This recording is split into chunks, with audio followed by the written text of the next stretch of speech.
When most people pull the lover's card, they immediately think, ooh, romance. And yes, sometimes that's true. Though the lover's card goes much deeper than, will he text me back? Though I completely get that sometimes that can feel like a very deeply spiritual question. No shade. But I do want to talk about today how the lover's card is one of the most misunderstood cards in the tarot deck. At its core, it is not about romance. It's about making choices that reflect your true self. It's about alignment, truth, choice, integrity, and the relationship you have with yourself. And at the moment you realize that you can't keep abandoning yourself and expect to feel peaceful about it, that's where this card gets powerful. So let's talk about all the details of this card and why it tends to show up during major turning points in our lives. So, as I mentioned, a lot of people think that the lover's card is only about romantic love, but that's a big misconception. In tarot, the lovers is about choices, alignment, values, and emotional truth. It's where life asks, does this actually fit with who you are becoming? Because every choice we make shapes us, not just the dramatic choices, the small ones too. The boundaries we don't set, the conversations we avoid, the opportunities that we shrink from, the relationships that we stay in long after we know that something feels off.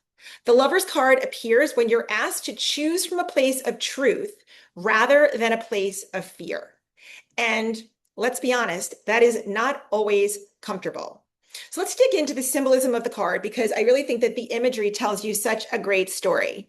So this picture is very similar to the one in many tarot decks that are traditional. We see the man and the woman, the angel above them, the tree of knowledge, the serpent, and the mountain behind them. Every part of this picture matters. So the angel above them, right here in this beautiful purple draping, stands for higher consciousness and the divine awareness. This card is also closely tied to conscious choice and spiritual alignment. This is not about surface level attraction. This is saying, can you see clearly? Can you choose honestly? And can you align with your deeper truth? The tree of knowledge, which is behind the woman, points to awakening and self-awareness. The serpent, who is in the tree, as you can see, a little Adam and Eve picture going on here, reminds us that the awareness that we have changes things. Once you know that something is true, it's hard to unknow it. And, unfortunately, we do know people that have tried to forget things that they do know. But for those with a conscience, that's harder to do. The mountain in the background shows intimacy, honesty, growth, and alignment often takes effort and courage. This card is not everything is easy and perfect forever. It's about what are you choosing consciously? Let's talk about its astrological association because the lovers is connected to the astrological sign of Gemini. And for me, that makes perfect sense because Gemini is about duality. It's about communication, perspective, curiosity, decision making, and understanding that multiple truths can be happening at the same time. Gemini asks questions, it explores, it wants to understand both sides. That's part of the lover's card as well, because this card often appears when we are literally emotionally standing at a crossroads. One path may feel familiar and safe, and the other might feel more aligned, but also a little bit more vulnerable. So the lover's card asks you, what happens when you stop choosing based on fear, approval, comfort, or obligation? Who do you become then? Now, every card has a shadow side, and the shadow side of the lover's card often shows up as behaviors like people pleasing, self-abandonment, indecision because you fear losing approval, avoidance or sidestepping conversations that might be uncomfortable, pretending that everything is fine on the outside while feeling out of alignment on the inside. or staying connected to things that simply just no longer fit for your life, just to keep some illusion of the vision of peace. And, sometimes this card appears when you're feeling disconnected from yourself, but trying very hard to keep calm on the surface, such as saying yes to things when you really mean no.